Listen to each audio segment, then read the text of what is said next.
akibat konspirasi para pejabat negeri mengeksploitasi isi bumi, mengkhianati Ibu Pertiwi demi keuntungan pribadi dan juga korporasi.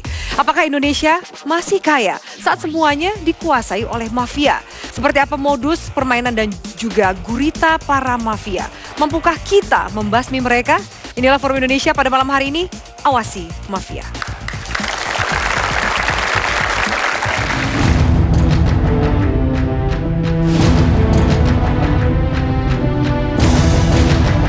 Kembali, Komisi Anti Rasuah menetapkan menteri aktif pada pemerintahan Presiden SBY sebagai tersangka dalam kasus dugaan korupsi. Setelah Andi Malarangeng Menpora dan Surya Dharma Ali Menteri Agama, pekan ini KPK menetapkan Jero Wacik Menteri ESDM sebagai tersangka dalam dugaan pemerasan dan penyalahgunaan wewenang di Kementerian ESDM.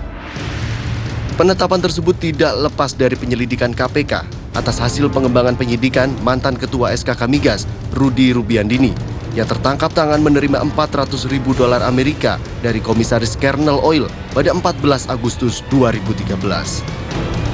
Dalam pengakuannya, Rudy mengatakan uang tersebut dipergunakan untuk membayar THR anggota DPR.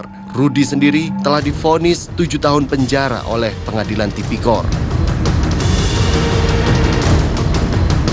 Sebelum menetapkan Jero Wacik sebagai tersangka dalam kasus suap SKK Migas, KPK juga telah menangkap dan menjadikan tersangka sejumlah pengusaha migas dan anggota Komisi Energi DPR RI karena diduga secara bersama-sama melakukan praktik korupsi. Dijadikannya Menteri ESDM, Jero Wacik sebagai tersangka seperti menguak praktik mafia dalam tata kelola migas di Indonesia. Namun, praktik kejahatan terorganisasi dalam pengelolaan negara ini yang dilakukan atau melibatkan jajaran eksekutif, legislatif, kerjasama di antara keduanya, dan juga melibatkan pihak asing diduga tidak hanya terjadi di sektor migas. Lalu seperti apa praktik mafia ini dilakukan? Di mana saja dan siapa saja yang diduga terlibat? Dan yang tidak kalah penting, seperti apa pemerintahan baru nanti bisa memastikan bahwa praktik mafia yang terjadi pada masa pemerintahan SBY Budiono tidak akan pernah terjadi di masa pemerintahan mereka kelak.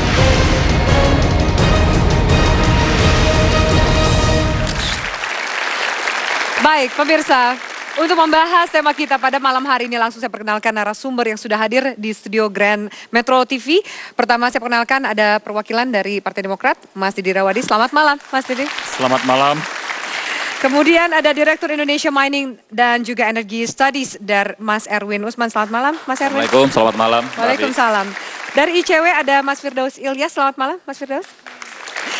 Dan juga ada pengamat politik dan Direktur Eksekutif Poltreking Institute, Mas Hanta Yuda. Selamat malam, Mas Hanta. Selamat malam.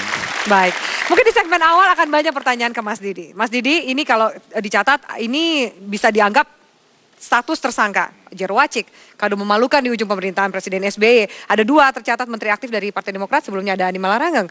Nah, bagaimana tanggapan dari Demokrat sendiri selain rasa terkejut? Ya tentu kami sangat prihatin ya. Tapi kami terus terang sangat menghormati dan mengapresiasi langkah yang dilakukan oleh KPK ya. Namun di satu sisi tentu kesempatan yang sama harus diberikan kepada Pak Jero Wacik. Manakala beliau mengetahui, meyakini bahwa beliau tidak bersalah, tentu kita berikan kesempatan. Jadi kesempatan yang sama, satu sisi KPK kita hargai, ingin mengungkapkan suatu hal yang